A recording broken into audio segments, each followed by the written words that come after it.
귀한 찬양 감사를 드립니다. 2년 전에 개봉한 영화 중에 About Time이라고 하는 영화가 있습니다. 시간에 관계된 그런 영화인데요. 이 주인공 탐이라고 하는 사람이 이제 어릴 때부터 모태솔로였어요. 한 번도 연애를 해본 적이 없는 그런 친구였어요. 근데 성인이 되고 나서 아버지로부터 엄청난 소식을 듣게 됩니다. 우리 집안은 대대로 시간을 거스르는 능력이 있다. 과거로 돌아갈 수 있는 힘이 있다는 거예요. 만화 같은 이야기죠. 실제로 그럼 얼마나 좋을까요? 실패하기 이전의 삶으로 싹 돌아가면, 선택 잘못했다가 손해본 그 전으로 싹 돌아가서 내가 그 실패를 하지 않고 더 나은 선택을 했다면 어떨까요? 좀 훨씬 더 좋겠죠. 사람들에겐 그런 로망이 있죠. 내가 그때 그 선택을 잘못하지 않았다면 내가 훨씬 더 아름답고 좋은 인생을 살 수 있을 텐데, 그런 열망들을 영화로 담은 그런 영화가 이제 About Time입니다. 실제로 이 팀은요, 자기에게 주어진 그 능력을 사랑하는 연인을 만나는 것으로 쏟아냅니다. 첫눈에 반한 한 여인을 만났어요. 그 여인과 스쳐 지나가는 이 순간을 놓치지 않기 위해서 수십 번 수백 번 과거로 돌아가서 그 여인에게 대시를 합니다. 수없이 퇴짜를 맞고 무시를 당하지만 다시 돌아가서 이 여인이 뭘 좋아하는지를 찾아보고, 그래서 결국은 사랑에 성공을 하게 되고 그 여인과 행복한 결혼상을 누리고 있다는 이야기가 이 About Time의 중요한 핵심이에요. 자, 그런데 어떻습니까? 시간이라고 하는 것이 우리가 되돌릴 수 있는 힘이 우리에게 있을까요? 전혀 없습니다. 시간은 한도 끝도 없이 앞으로만 가요. 자, 처음부터 태고적부터 지금까지 시간은 계속해서 앞을 향해서 달려가고 있어요. 자, 어떻게 보면 시간이라고 하는 것, 하루, 일주일, 한 달, 1년 이라고 하는 시간의 구분 개념은 없어도 상관없습니다. 태어나서 그냥 흘러가면 되니까.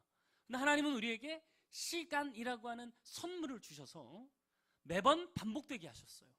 자, 하루가 시작되면 하루가 끝나는 날이 있습니다. 한 주가 시작되면 반드시 그 주가 끝나는 날이 있어요. 한 달도 마찬가지고 1년도 마찬가지예요. 자, 우리는 2015년을 믿음으로 희망으로 시작했습니다. 근데 벌써 마지막 주가 되었어요. 시작이 있으면 끝이 있음을 우리에게 알려주기 위해서 하나님은 우리에게 시간이라고 하는 선물을 주셨어요. 왜 굳이 구분해도 되지 않는데 하나님은 우리에게 시간이라고 하는 것을 선물로 주셨을까? 자, 마찬가지예요. 자, 시간을 하나님께서 선물로 주셨다는데, 사실 따지고 보면 시간이라고 하는 게 인간이 정해놓은 방법으로 계산하는 거 아닙니까? 그렇게 이야기할 분들이 계시지만, 계절이라고 하는 것은 부인할 수 없는 하나님이 주신 선물이에요. 봄이 지나면 여름이 오고, 여름이 지나면 가을이 와서 결국 한 해의 마지막인 겨울이 또 다시 온다는 거예요. 그 겨울이 지나야 다시 새로운 봄이 시작되는 거예요. 그러니까 봄은 시작을 의미하고 겨울은 마지막을 의미하는 거죠. 이것이 쳇바퀴 돌듯 돌아가는 것이 인생입니다. 자, 이런 사이클을 통해서 하나님은 우리에게 시작이 있으면 반드시 마지막이 있음을 알고 살라는 선물과 교훈을 우리에게 주시는 줄 믿습니다. 자, 오늘 인생에도 보면요, 오늘 본문에도 보면 이 사도 바울이 자신의 인생의 마지막을 직감하고 편지를 보내고 있어요. 자, 이것은 사도 바울에게 있어서 자기 인생의 겨울이 찾아왔음을 직감한 거죠.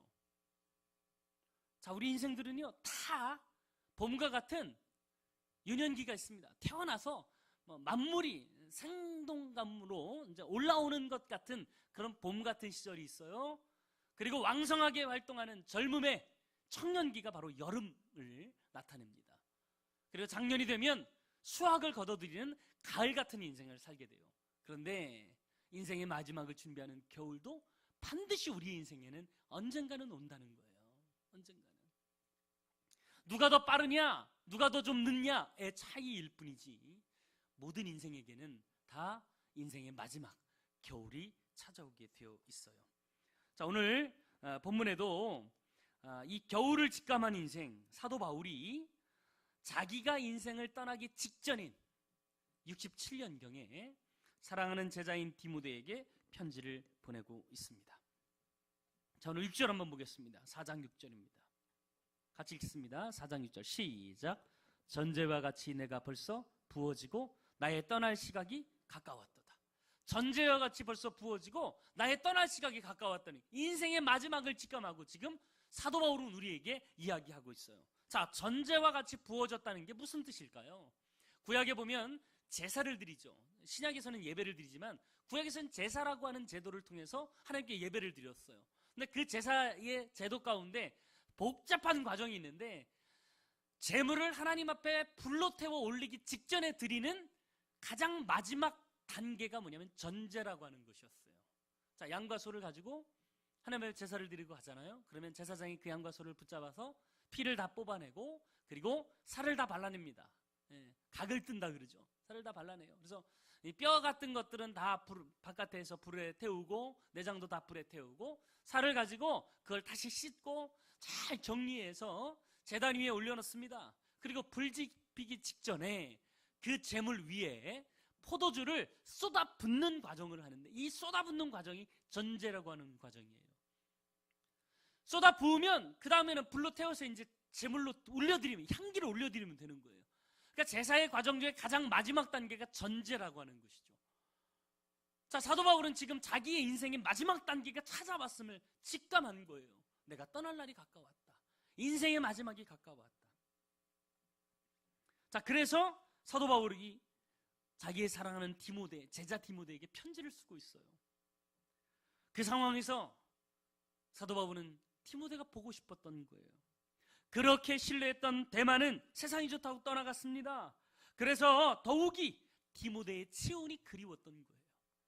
마지막까지 나를 위해서 헌신하고 사역하고 함께했던 디모데가 빨리 와서 나와 마지막을 보냈으면 좋겠다. 왜 그렇습니까? 자기가 지금까지 해왔던 사역을 누군가에게는 위임해야 되잖아요.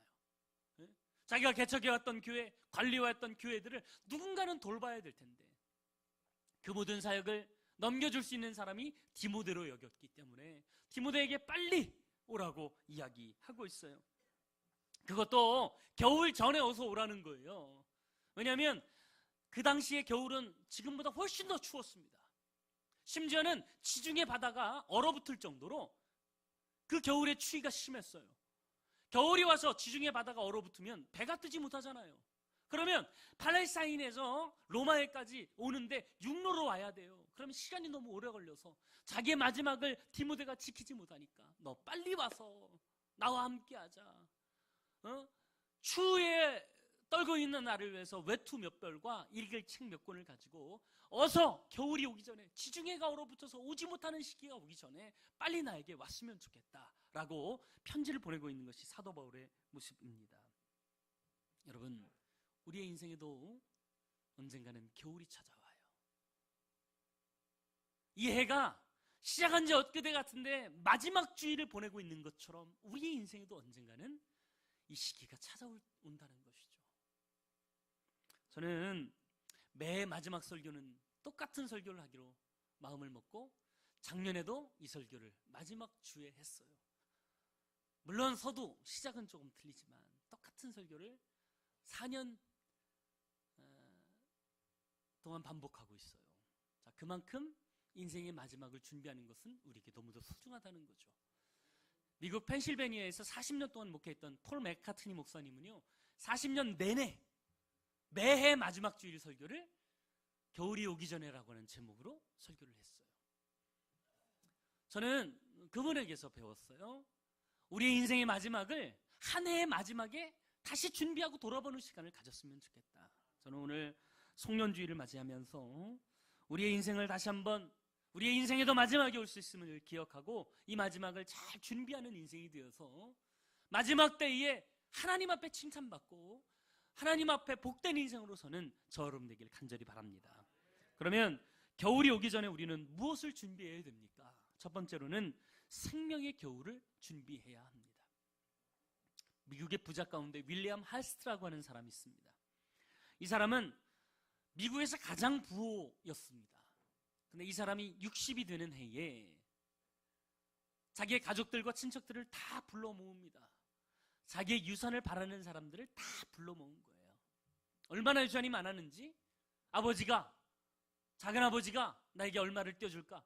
이거에 늘 촉각을 세우는 그런 가족들이었어요. 이 가족들을 다 불러 모아놓고 한 가지 명령을 합니다. 너희들 앞으로 내 앞에서는 절대로 죽음이라는 단어를 입 밖에도 꺼내지 마라. 그런 사람에게는 내 유산 한 푼도 안 준다. 이 가족들에게는 이게 가장 큰 위협이었어요. 실제로 윌리엄 할스트는 살아가면서 가족들 앞에서는 절대 죽음이라는 단어를 듣지 못했다고 합니다. 아마도 이 윌리엄 할스트는 재물은 많았지만 죽음에 대해서 매우 심각한 두려움을 갖고 살았던 것 같아요. 한편 로마의 그 역사 가운데 눈에 띄는 두 가지가 있어요. 한 개전 장군은 전쟁에서 승리하고 돌아오면 항상 로마 시내에 들어설 때는 로마 시내 사람들이 다 길거리에 모여서요 개선 장군을 환영합니다. 자, 승리를 주신 장군께 영광 소리를 질러요. 그때마다 이 개선 장군은요 뒤에 노예한 사람을 붙여놓고 항상 이런 단어를 외치겠답니다. 메멘토 모리, 메멘토 모리. 이게 무슨 뜻이냐면 죽음을 기억하십시오. 죽음을 기억하십시오.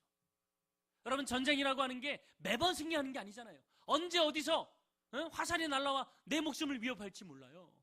지금은 운 좋아서 승리하고 살았을지 모르지만 언젠가는 죽음이 내 앞을 닥칠 텐데 이걸 기억하는 인생이 되라.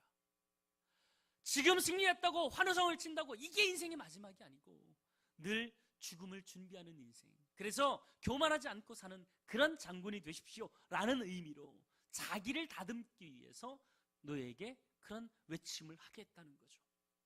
한편으로 로마의 황제 한 사람은 신하들이 아침마다 황제에게 문안 드릴 때 이렇게 인사하도록 외쳤다고 합니다. 폐하, 죽음을 준비하십시오. 폐하, 죽음을 기억하십시오. 왕이라고 끝까지 사는 인생 전혀 없어요. 왕도 죽습니다. 그래서 이 죽음을 기억하고 죽음을 준비하지 않으면 실패하는 인생을 살 수밖에 없기에 영원히 살 것처럼 있었던 사람들은 대부분 흥청망청 자기의 권위를 가지고 자기의 즐거움을 위해서 그렇게 살다가 죽은 사람들이 얼마나 많은지 몰라요.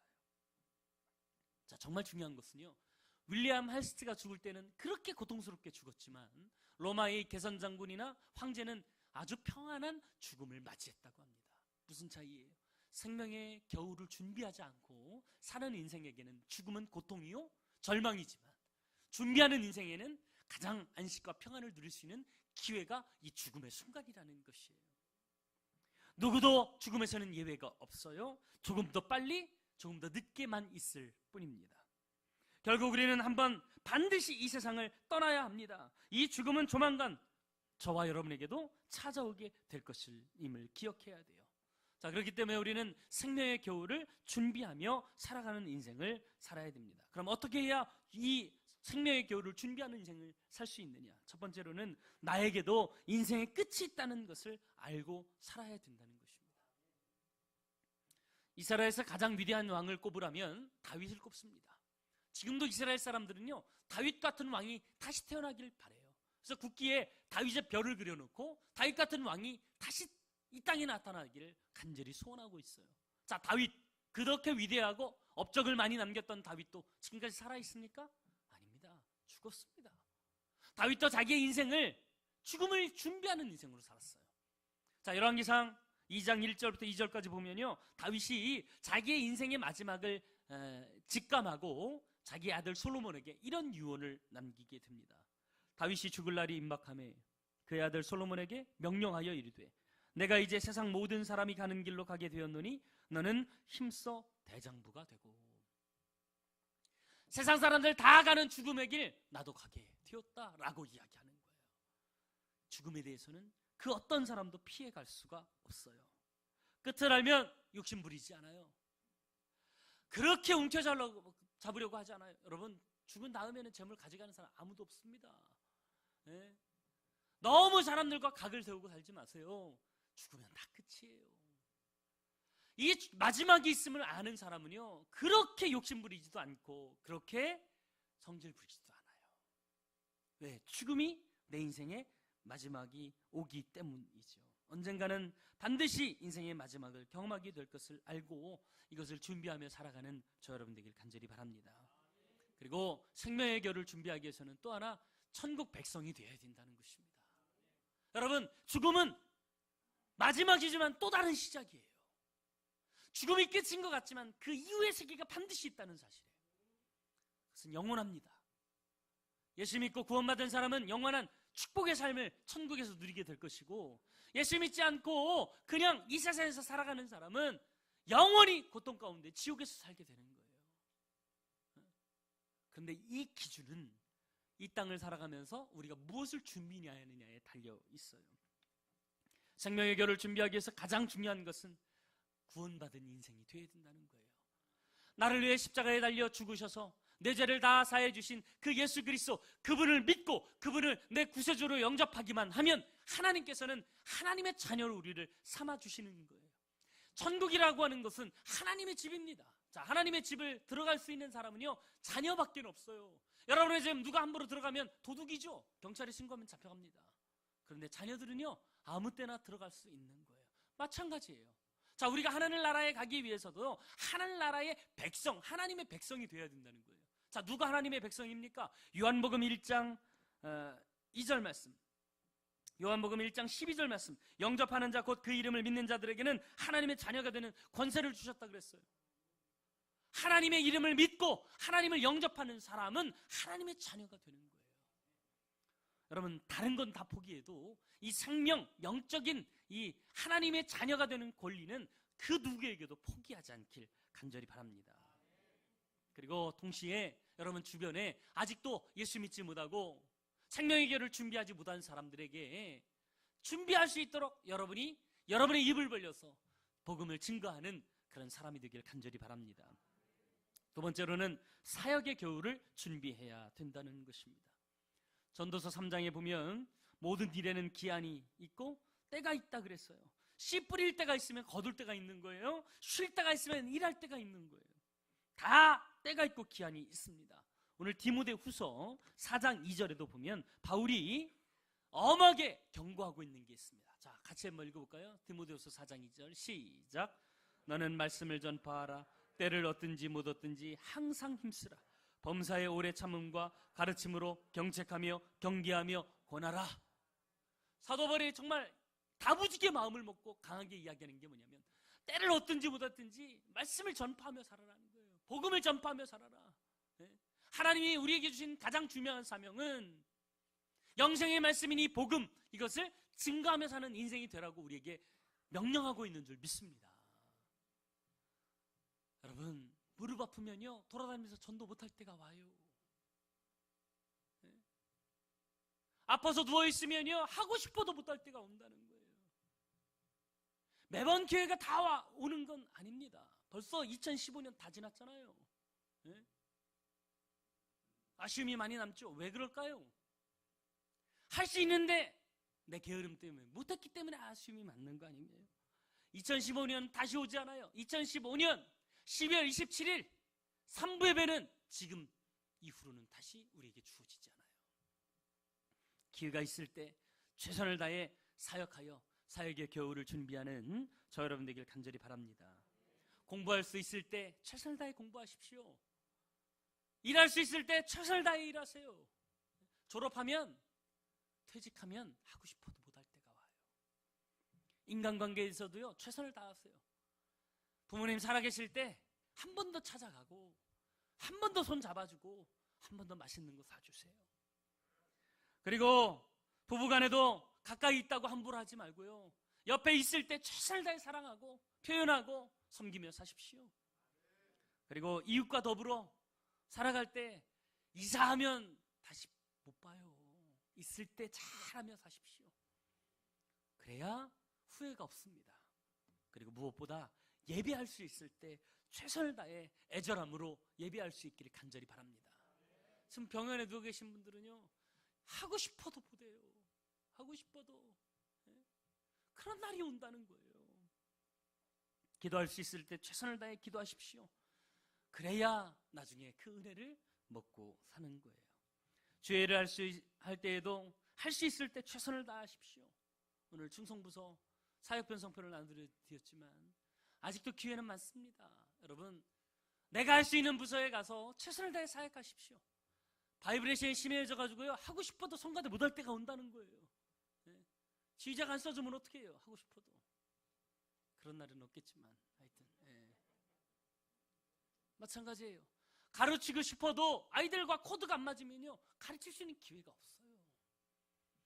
주방에서 사역하고 싶어도 나이 들었다고 안 써주면 어떻게 해요? 그럼 못해요. 그런 날 없나요? 여성교회 연합회장님이 그렇게 크게 웃으시네. 정말이에요. 할 수 있을 때 최선을 다해 사역하는 저 여러분 되기를 간절히 바랍니다.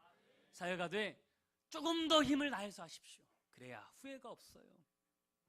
에베소서 5장 15절 16절에도 보면, 그런즉 너희가 어떻게 행할지를 자세히 주의하여 지혜 없는 자같이 하지 말고 오직 지혜 있는 자같이 하여 세월을 아끼라. 때가 악하니라. 할렐루야. 세월을 아끼래요. 때가 악하대요. 있는 기회에 최선을 다해서 사역할 수 있는 저 여러분 되기를 간절히 바랍니다. 마지막으로 세 번째, 심판의 겨울을 준비하며 살아야 합니다. 바울은 지금 두 번째 감옥에 갇혔어요. 첫 번째는 어떻게 풀려났지만 두 번째는 자기의 마지막을 직감하고 있어요. 그리고는 이렇게 고백합니다. 디모데후서 4장 8절 말씀입니다. 디모데후서 4장 8절 같이 한번 읽어보겠습니다. 시작. 이제후로는 나를 위하여 의의 면류관이 예비되었으므로 주 곧 의로우신 재판장이 그날에 내게 주실 것이며 내게만 아니라 주의 나타나심을 사모하는 모든 자에게 도니라. 아멘. 지금 비록 바울은 감옥에 갇혀 있어요. 그리고 불의한 재판을 받아요. 억울하게 누명을 쓰고 죽을 수밖에 없어요. 사형 언도를 받게 되어 있어요. 이 두 번째 재판에서는.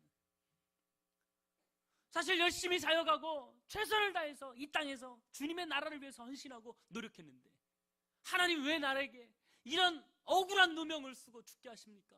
하나님 앞에 원망할 수도 있잖아요. 마지막이 더 영광스러웠으면 얼마나 좋았을 거예요. 그런데 사도 바울은 지금 자기가 당하는 불의한 재판을 억울해하지 않아요. 그리고는요, 이 땅에서 재판은 아무것도 아니라는 거예요. 하늘나라에서 재판이 이게 진짜라는 사실을 사도 바울은 알고 있어요. 그리고 의로우신 하나님, 재판장이신 하나님께서 나에게 심판하실 때 나에게는 의로운 면류관을 씌워주실 것이다.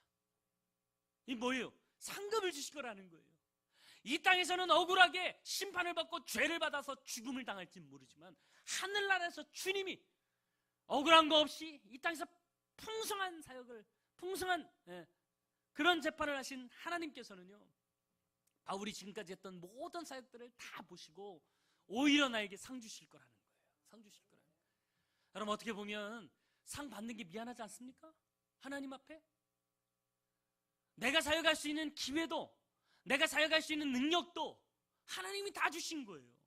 근데 그 일했다고 어떻게 상을 바라요? 그런데 하나님은 우리에게 상을 주시길 원하시는 분이세요. 그래서 사도 바울은 지금 그것을 기대하면서 하나님 앞에, 하나님의 심판대 앞에 설 것을 기대하고 있는 거예요. 여러분, 연말이 되면 시험을 보고요, 마지막에 성적표를 받잖아요. 성적표를. 학생들 그렇죠? 성적표를 받을 때 시험 잘 본 사람에게는요, 그게 상장이에요. 근데 시험 못 보고 망친 사람에게는 그것만큼 벌이 없어요. 벌이 없어요. 마찬가지예요. 우리가 하나님 앞에 섰을 때에도 우리가 최선을 다해서 이 하나님 앞에 설 이 심판을 준비하는 인생에게는 상이 있을 것이고, 이걸 준비하지 않고 그냥 인생을 허비하며 산 인생에게는 벌이 있을 거라는 거예요. 벌이 있을 거라. 여러분, 우리도 심판의 겨울을 잘 준비하며 살아가야 될 줄 믿습니다. 그러면 바울처럼 이렇게 심판의 겨울을 준비하기 위해서는 어떻게 해야 되느냐? 자, 7절 말씀, 4장 7절입니다. 7절 같이 한번 읽겠습니다. 시작. 나는 선한 싸움을 싸우고 나의 달려갈 길을 마치고 믿음을 지켰으니. 할렐루야. 믿음을 지켰다는 거예요. 여러분, 여기서 지킨다라고 하는 단어는요, 보물을 소중히 다룬다라고 할 때 쓰인 단어예요. 내가 정말 아끼는 보물을 함부로 두지 않죠. 꼭꼭 숨겨두잖아요. 그죠? 누가 가져가면 안 되니까. 그것처럼 우리의 믿음을 그렇게 지키며 사는 인생이 되어야 된다는 거예요. 다른 건 다 빼앗겨도요, 믿음만큼은 빼앗기면 안 돼요. 다른 건 다 양보해도 믿음만큼은 양보하면 안 돼요. 믿음만큼은. 사도 바울은 이 믿음을 시대가 어렵고 억울한 일을 당하고 핍박이 심해도 끝까지 지켰어요. 우리도 마찬가지예요. 아무리 시대가 믿음이 타락한 시대를 살고 있어도요, 세상이 믿음 지키기가 어려운 시대를 살고 있어도 우리는 끝까지 이 믿음을 봄을 다루듯 지켜내야 될 줄 믿습니다. 그리고 마지막 주님의 평가를 바라보면서 주님이 주신 사명을 최선을 다해 행해야 된다는 거예요. 주님 앞에서는요, 어떤 직분을 가졌느냐가 중요한 게 아니에요. 제가 목사이기 때문에 하나님 앞에 상 많이 받는 거 아니에요. 절대 아니에요. 장로니까, 권사니까, 집사니까 아니에요. 여러분, 직분이 중요한 게 아니라 하나님이 주신 사명을 얼만큼 잘 감당하며 살았느냐, 이것을 통해서 우리에게 하나님은 상을 주실 줄 믿습니다. 평신도로서 목회자처럼 일하면 그 많은 상금을 받는 거고요, 목회자인데도 불구하고 평신도도 못한 인생을 살면 그거에 따른 취급을 하나님 앞에 줘야 되는 거예요. 여러분, 신앙의 경주는 달리기와 똑같아요. 고린도전서 9장 24절에도 보면 운동장에서 다름질하는 자들이 다 달릴지라도 오직 상 받는 사람은 한 사람인 줄을 너희가 알지 못하느냐. 너희도 상을 받도록 이와 같이 다름질하라 그랬어요. 다름질하라. 마라톤을 이야기하는 거예요. 마라톤 우승하면요, 면류관을 받잖아요. 한 사람밖에는 못 받아요. 그것처럼 믿음의 경주도 마찬가지예요. 믿음의 경주에는 쉬는 게 없어요. 여러분, 나는 쉬지만 다른 사람들은 다 달려가고 있는 거예요. 내가 멈추어서면 나는 믿음이 떨어지고 있는 거예요. 떨어지고 있는 거예요. 믿음의 쉼이 어디 있어요? 숨쉬기 곤란하다고 숨 안 쉴 거예요, 여러분? 마찬가지예요, 믿음도. 여러분, 주어질 때 그 주어진 사역에 최선을 다하여 함께 믿음의 경주를 달려가는 저 여러분 되길 간절히 바랍니다. 그럴 때 하나님께서 우리에게 좋은 심판의 겨울을 준비해 주실 줄 믿습니다. 그래서 여러분, 심판의 겨울을 잘 준비한 사람에게 이 심판이라고 하는 것은요, 기대되는 날이에요. 왜? 상 받는 날이니까. 상 받는 날이니까. 사랑하는 여러분, 우리의 삶에도 겨울이 오고 한 해의 마지막이 오듯 우리의 인생에도 반드시 겨울이 오고 마지막이 옵니다. 언젠가 닥칠지 모를 이 생명의 겨울, 사역의 겨울, 심판의 겨울을 잘 준비하여 하나님 앞에 복받는 인생 되길 간절히 바랍니다. 저는 한 해의 마지막을 생각하면서 좀 거룩하게 보냈으면 어떨까요? 죽음이 오기 전에 어서 인격적인 예수님 잘 영접하고 영생을 누리는 저 여러분 되길 간절히 바랍니다. 사역할 수 없을 때가 언제 올지 몰라요. 다쳐 누워있으면 일하고 싶어도 못할 때가 와요. 여러분, 최선을 다해 건강할 때 주님의 일에 헌신하는 저 여러분 되길 간절히 바랍니다. 마지막에 주님의 심판대 앞에 섰을 때 잘했다 칭찬받는 믿음으로 서는 저 여러분 되길 간절히 바랍니다. 이 시간 함께 찬양하길 원합니다. 마라나타, 주 예수여 어서 오시옵소서. 여러분, 마지막은 반드시 우리에게 찾아와요. 그 마지막이 우리에게는 기대하는 날이 되길 바라요. 자, 예수님이 이 땅에 오시면요, 분명 심판의 칼을 드실 거예요. 근데 그때 주님이 오셔서 심판하시는 이 날이 기대되는 날이고 상받는 날이고 복된 날이라는 생각을 가지고 최선을 다해 주님의 오심을 기대하는 우리가 되길 간절히 바랍니다.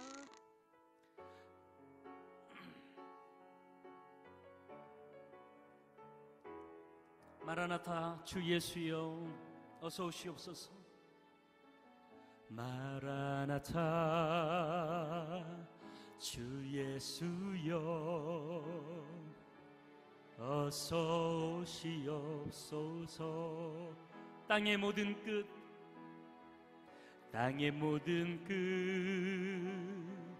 모든 족속 주를 찬송하게 하소서. 아멘.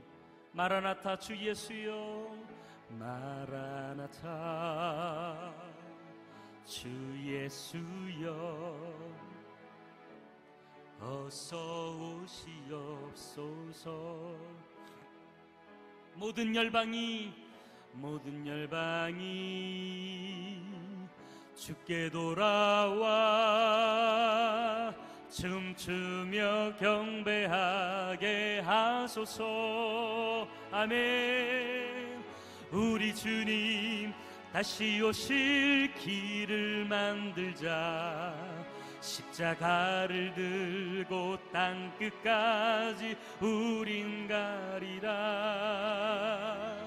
우리 주님 하늘 영광 온 땅 덮을 때 우린 땅끝에서 주를 맞으리. 마라나타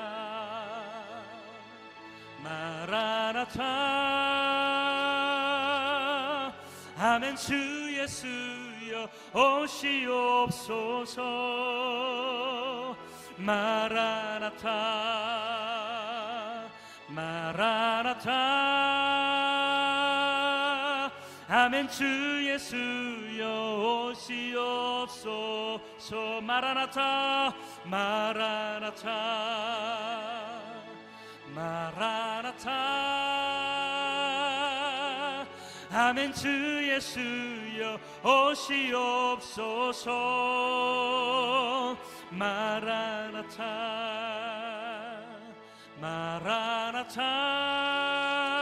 마라나타 아멘. 주 예수여 오시옵소서. 이제 함께 기도하기로 원합니다. 주님이 오실 날이 심판의 날인데 하나님 그 날이 기대되는 날이 되게 하시고 우리의 인생에도 마지막이 있고 이 삶에도 마지막이 있고 이 세상에도 마지막이 있음을 기억하고 이 마지막을 준비하며 사는 인생 되게 하여 주옵소서. 하나님, 주님이 주신 이 선물의 이 시간을 너무 헛되게 사용했던 우리들을 용서하시고 이제 앞으로라도 이 주어진 삶을 최선을 다하여 마지막 있음을 기억하고 승리하는 삶을 살기 위해 최선을 다한 우리가 되게 해달라고 이 시간 주여 한번 크게 부르짖고 같이 기도합니다.